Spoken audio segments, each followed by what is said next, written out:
أول تعليق من تركي آل الشيخ وأحمد بلال بعد هزيمة الأهلي في السوبر الأفريقي.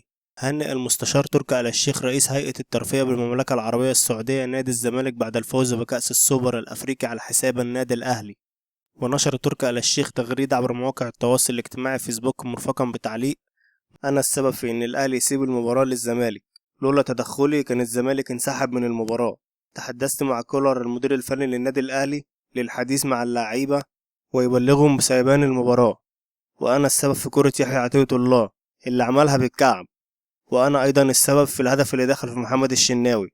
وصرح تركي آل الشيخ وقال: مبروك لنادي الزمالك وحظ أوفر للنادي الأهلي، مباراة جميلة وسعدنا بوجود الفريقين في بلدهم الثاني المملكة العربية السعودية.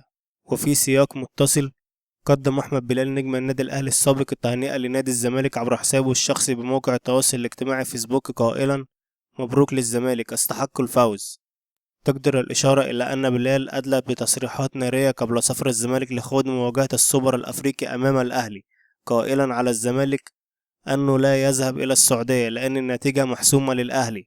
وتوج الزمالك بكأس السوبر الأفريقي على حساب الأهلي بركلات الترجيح بنتيجة 4-3 بعد انتهاء الوقت الأصلي للمباراة بالتعادل الإيجابي 1-1 في اللقاء الذي أقيم على ملعب المملكة أرينا.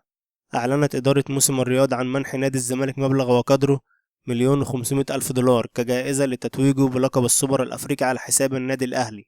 وأوضحت اللجنة المنظمة للبطولة أنه تم اتخاذ قرار بزيادة مكافآت السوبر الأفريقي